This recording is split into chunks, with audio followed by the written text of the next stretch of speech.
அன்பான இறை மக்களே, உங்கள் அனைவருக்கும் இயேசு கிறிஸ்துவின் இனிய நல் நாமத்திலே வாழ்த்துக்களை தெரிவித்துக் கொள்கிறேன். மீண்டும் ஒரு தவக்காலம் நம்முடைய வாழ்க்கையை திருப்பி பார்க்கும்படி, நம்முடைய வாழ்வில் இருக்கின்ற சில குறைபாடுகளை நிவர்த்தி செய்யும்படி, எதிர்கால வாழ்விற்கு திட்டமிட்டு தெளிவுடன் முன்னேறும்படி ஆண்டவர் இந்த நல்ல தினங்களை நமக்கு தந்திருக்கிறார். நம்முடைய வாழ்க்கையை ஒரு விசை அலசி ஆராய்ந்து இறை சித்தத்துக்கு ஒப்பிட்டு பார்க்கும்படியாய் ஆண்டவர் இந்த நோன்பு தினங்களை நமக்கு முன்பதாக வைத்திருக்கிறார். தவக்காலம் என்று சொல்லுகின்ற பொழுது அது ஒரு வசந்த காலம், புதிய ஒரு வாழ்விற்கான ஒரு அடித்தளம். நம் தவறுகளை, நம்முடைய சில பண்பு நிலைமைகளை மாற்றி தெளிவுடன் முன்னேறி செல்வதற்கும், நல்ல பாதையை கண்டுபிடித்து அதன் வழியாய் கடவுளோடு சஞ்சரிக்கவும் அவர் தானமாய் தந்திருக்கிற நன்மையான தினங்கள். இந்த நாட்களிலே நாம் எப்படி செயல்படுகிறோம்? ஆதியாகமம் 1வது அதிகாரம் 5வது அதிகாரத்தை நாம் படிக்கின்ற பொழுது, மனிதனை தன்னுடைய சாயலாக உருவாக்கினார். எவ்வளவு மகத்துவம், எவ்வளவு மகிழ்ச்சி! நான் உங்களோடு பகிர்ந்து கொள்ள ஆசைப்படுவது, தவக்காலம் மதவெறியும் இனவெறியும் இல்லாமல் அப்படி ஒரு தவக்காலம் நமக்கு தேவையாக இருக்கிறது. இறைச்சூழல் சூழ்ந்த நேரங்களிலே அவருடைய பிரசன்னத்தினால் நிரப்பப்படுகின்ற பொழுது, நம்முடைய கண்களுக்கும் மனதுக்கும் என்பதாக வரவேண்டிய மிக முக்கியமான ஒன்று இனவெறி, மதவெறி. இந்த இந்திய தேசத்தை ஆட்டி படைக்கிற ஒன்று என்று மக்கள் சொல்லுகிறார்கள். கிறிஸ்தவர்கள் நல்லவர்களைப் போலவும், மற்றவர்கள் எல்லாம் பொய்யானவர்கள் போலவும், தவறு செய்கிறவர்களைப் போலவும் சித்தரித்து கொண்டு இன்று தாங்களே மேன்மையாக கருதி கொண்டு இன்று கிறிஸ்தவ கூட்டம் இருக்கிறது. தவக்காலம் என்று சொன்னால் தனித்திருப்பது, உபவாசம் இருப்பது, யாரோடும் பேசாமல் இருப்பது, அரைக்கதவை மூடிவிட்டு உள்ளாலே இருந்து கொண்டிருப்பது, இவையெல்லாம் செய்வதுதான் தவக்காலத்திலே கடவுள் தந்த மகத்துவமான பொறுப்பு என்று மனிதர்கள் நினைக்கிறார்கள்.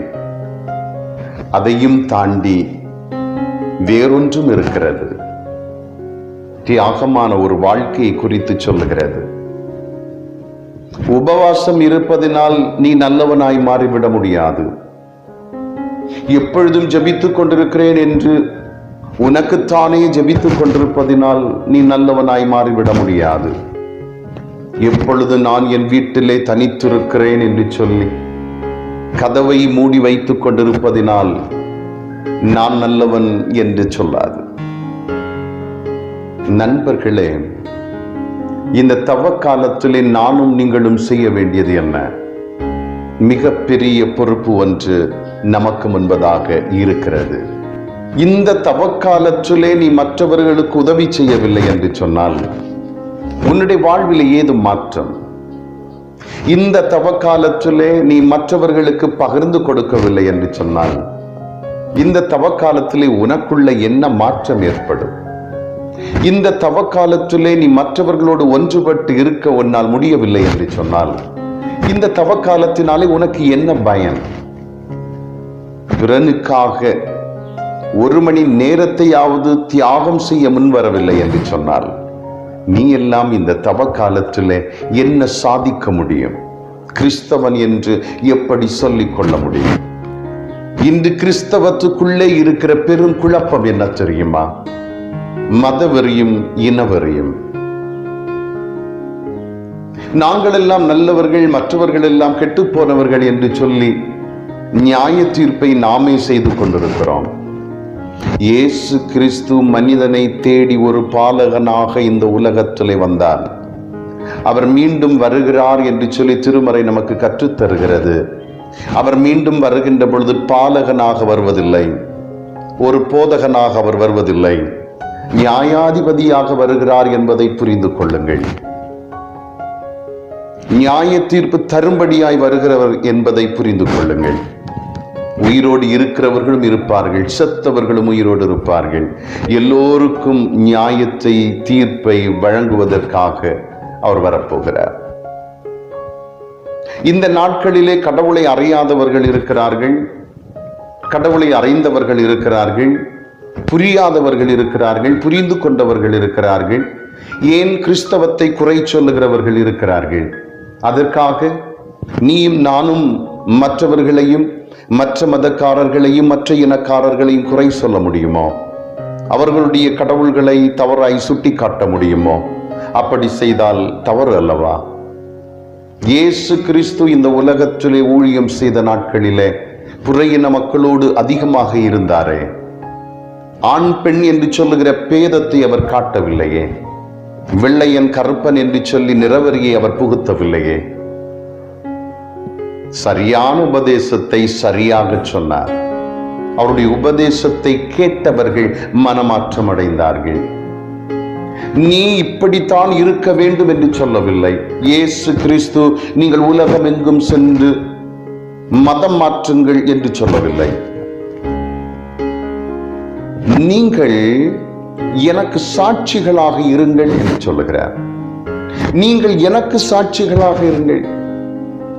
இன்று பலர் சொல்லிக் கொள்ளுவார்கள், ஆண்டவரே நான் உம்மை போல மாற வேண்டும், நான் உம்மை போல இருக்க வேண்டும், நான் கடவுளை போன்று ஆக வேண்டும். கடவுளை போன்று யாரேனும் ஆகிவிட முடியுமோ? அவரை போன்று யாரேனும் மாறிவிட முடியுமோ? அப்படி என்றால் ஒவ்வொருவனும் கடவுளாக மாறிவிடுவானே. அப்படி மாறினேன், நான் கடவுளை போல இருக்கிறேன் என்று எவராகலும் சொன்னால் அவனை போன்ற ஒரு அயோக்கியன் இந்த உலகத்திலே இல்லை. நான் தான் சரியாய் நீதி செய்கிறேன், நீதியாய் பேசுகிறேன் என்றால் அவனை போல் ஒரு தீயவன் வேறு ஒருவனும் இல்லை. தவறாக புரிந்து கொள்ளாதிருங்கள். கடவுளை போல எவரும் இல்லை. அவர் போதித்த போதனைகளும் திருமறை வசனங்களும் நமக்கு நல்வழியை காட்ட வேண்டும். கிறிஸ்துவின் அச்சடையாளங்களை தரித்துக் கொள்ளுங்கள். அவர் என்ன என்ன சொன்னாரோ, என்ன என்ன செய்தாரோ அதை செய்வதற்கு ஆயத்தப்படுங்கள். அதற்கான உதவிகளை கடவுளிடமிருந்து கிருபையாய் கேளுங்கள். வாழ்க்கை என்று சொல்லுவது எப்பொழுதும் நான் நினைப்பது போன்று இருக்க வேண்டும் என்று இல்லை. நான் அதை செய்வேன், இதை செய்வேன் என்றெல்லாம் சொல்லிக் கொள்ளுகிற அநேகம் பேர்கள் உண்டு இந்த உலகத்திலே. ஆனால் அவர்களால் ஒன்றும் செய்ய முடியாது. ஞானத்தால் பெற்றுக்கொண்ட ஒரு ஸ்நானம் உன் பெற்றார் தந்திருக்கலாம், ஞானத்தால் நீ பெற்றுக்கொண்டிருக்கலாம். அந்த ஞான ஸ்நானத்தை பெற்றுக்கொண்ட நீயே ஞானமாய் நடந்து கொள்ள முடியவில்லையே. நீ அநியாயக்காரன் அல்லவா நடந்து கொண்டிருக்கிறாய். இந்த தவ காலத்திலே நீ பேசுகிற பேச்சை கேட்டால் எப்படி இருக்கிறது? ஐயோ கடவுளே, இவனை போல் நல்லவன் உண்டோ என்று சொல்ல தோன்றுகிறது. ஆனால் நீ செய்வதெல்லாம் மற்றவர்கள் பார்வைக்கு அருவருப்பாக தோன்றுகிறது. ஏனென்றால் நீ மற்றவர்களை ஏற்றுக்கொள்ள உன் மனம் விரும்பவில்லை. மற்றவர்களை தவறாக பேசிக் கொண்டிருக்கிறார். உனக்கு ஒருவன் எதிரியாக இருக்கலாம், பகைமை செய்யலாம், கிறிஸ்தவத்திற்கு விரோதமாக இருக்கலாம், ஏன் உன்னுடைய திருச்சபைக்கு விரோதமாக இருக்கலாம். அதற்காக அவனை நீ குறை கூற முடியுமோ? அவனை வெட்டி சாய்த்து விட முடியுமோ? இல்லையென்றால் அவனுக்கு எதிராக வழக்காடு மன்றங்களை நாட முடியுமோ? அப்படி என்றால் நீ கிறிஸ்தவனா? அவனையும் நேசிக்கத்தானே கற்றுத்தந்தார், அவனுக்கும் நல்ல வழி காட்டத்தானே உனக்கு கற்றுத்தந்தார். நீ ஏன் கிறிஸ்துவின் வார்த்தைக்கும் திருமறை வசனத்திற்கும் எதிராய் செயல்படுகிறாய்? அப்படி செயல்படுகிற நீ எப்படி இந்த தவ காலத்திலே நான் கிறிஸ்துவின் பிள்ளை, நான் உபவாசம் இருக்கிறேன் என்று சொல்லிக் கொள்ளலாம்? 40 தினங்களும் நான் இதை சாப்பிட மாட்டேன், அதை சாப்பிட மாட்டேன், நான் இதைத்தான் செய்வேன், நான் இப்படித்தான் இருப்பேன் என்று சொல்லி எவ்வளவு பயபக்தியாய் நடித்து, எவ்வளவு அழகாய் நீ அர்ப்பணத்தோடு நீ செயல்படுகிறாய். ஆனால் ஈஸ்டர் தினத்தன்று உன்னுடைய கொண்டாட்டங்களை பார்க்கின்ற பொழுது கடந்த 40 தினங்கள் நீ இருந்த உபவாசத்திற்கு என்ன பெயர், என்ன பலன்?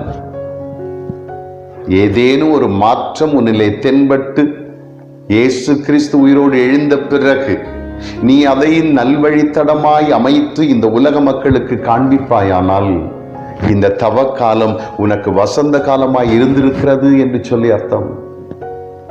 உன்னால் மற்றவனை நேசிக்க முடியவில்லை, உன்னால் மற்றவனை ஏற்றுக்கொள்ள முடியவில்லை, கிறிஸ்தவன் என்று சொல்லுவதற்கு தகுதியற்றவனாயிருக்கிறாய்.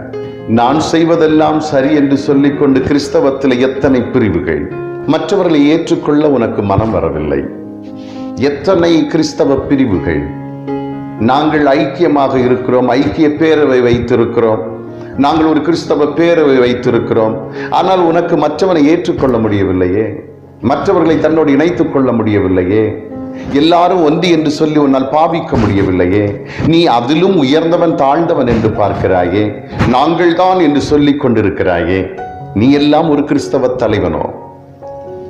நீ எல்லாம் கிறிஸ்துவை ஆராதிக்கிற மனிதனோ? தொழுகை நடத்துகிற ஒரு நல்ல போதகனோ? சற்று சிந்தித்துப்பார். மக்களை குறை சொல்லி வாழ்ந்து கொண்டிருக்கிறாயே. மக்களிடத்திலே சொல்லுகிறாய், குறி பார்க்காதிருங்கள், குறி கேட்காதிருங்கள், மந்திரவாதம் செய்யாதிருங்கள், குறி சொல்லுகிறவர்களையும் அஞ்ஞானம் பார்க்கிறஇடத்திலே நாடாதிருங்கள் என்றெல்லாம் சொல்லிவிட்டு ஜனவரி 1ஆம் தேதி நீயே குறி சொல்லுகிறாயே. நீ அப்படி இருப்பாய், நீ அப்படி இருப்பாய் என்று சொல்லி. அப்படி என்றால் குறி சொல்லுகிறவனுக்கும் உனக்கும் ஏதேனும் வித்தியாசம் உண்டோ? எந்த வித்தியாசமும் இல்லையே. மற்றவர்களை குறித்து பல பிரிவுகளாய் இருக்கிறார்கள். அவன் அவனை ஏற்றுக்கொள்ளவில்லை, இவன் அவனை ஏற்றுக்கொள்ளவில்லை, உயர்ந்தவன் தாழ்ந்தவன் என்ற பிரிவு இருக்கிறது என்று சொல்லுகிறாயே. உன்னிலே எத்தனை பிரிவுகள், திருச்சபையிலே எத்தனை பிரிவுகள். உனக்கென்று ஒரு திருச்சபை, உனக்கென்று ஒரு திருச்சபை, அவளுக்கும் இவாளுக்கும் என்று சொல்லுகிற பிரச்சனை திருச்சபையிலே கொண்டு வந்திருக்கிறாயே. அப்படி என்றால் இந்த தவக்காலம் எப்படி? யோசித்து பாருங்கள். கடவுளை மறந்து திருமறை மறந்து செயல்படாதிருங்கள். இந்திய தேசத்தில் வாழுகிற எல்லோரும் கடவுளால் தெரிந்து கொள்ளப்பட்டவர்கள், கடவுளால் அறியப்பட்டவர்கள், கடவுளுடைய பிள்ளைகள். கடவுளுடைய சித்தம் இல்லாமல் எவன் ஒருவனும் ஆட்சி செய்ய முடியாது. கடவுளுக்கு விரோதமாய் செயல்படுகின்ற பொழுது அவர் சரியாய் நீதி செய்கிறவராயிருக்கிறார். திருமறையிலே நீ அறிந்து கொள்ளவில்லையோ, கற்றுக்கொள்ளவில்லையோ? அவரால் அபிஷேகம் செய்யப்பட்ட எத்தனையோ அரசர்களை தூக்கி தூரத்திலே வீசிவிட்டார். உனக்கு தெரியாதோ? இந்த தவக்காலத்திலே திருமறை வசனத்தின்படி நடந்து கொள்ள நீ பிரயாசப்படு. திருமறை வசனங்களை தெளிவாய் கற்றுக்கொள். திருமறை வசனம் சொல்லுகின்ற பாதையிலே நடக்க உன்னுடைய கால்கள் தீவிரிக்கட்டும். உன்னுடைய மன ஓட்டங்கள் நேர்த்தியாய் செயல்படட்டும்.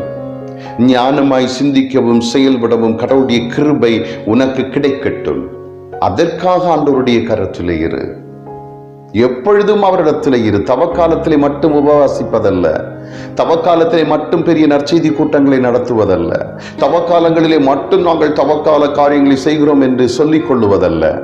எந்த காலமும் கடவுள் நமக்கு கிருபையாய் தருகின்ற காலங்கள். இந்த காலத்தில் ஆகலும் நீ மாறவில்லை என்று சொன்னால் உன்னுடைய வாழ்க்கையினால் ஏதேனும் பிரயோஜனம் உண்டோ? ஆகவே இந்த தவக்காலத்திலே மதவெறியும் இனவெறியும் கொள்ளாமல், மற்றவர்களை பழித்து கூறாமல், நம்மிலே இருக்கிற குறைகளை கண்டறிந்து அதை களைந்து கிறிஸ்துவுக்கு நேராய் ஓடுவோம். பவுல் சொன்னது போல 3 சாட்சிகளை நிறைவாக சொல்லுகிறான். நல்ல போராட்டம் போராடினேன், ஓட்டத்தை முடித்தேன், ஜீவ கிரீடம் எனக்காக வைக்கப்பட்டிருக்கிறது. அந்த சாட்சியின் வார்த்தைகள் நம்முடைய வாயிலிருந்தும் புறப்படட்டும். ஆண்டவராகிய இயேசு கிறிஸ்துவின் கிருபையும் சமாதானமும் உங்கள் அனைவரையும் ஆட்கொள்ளட்டும். ஆமென்.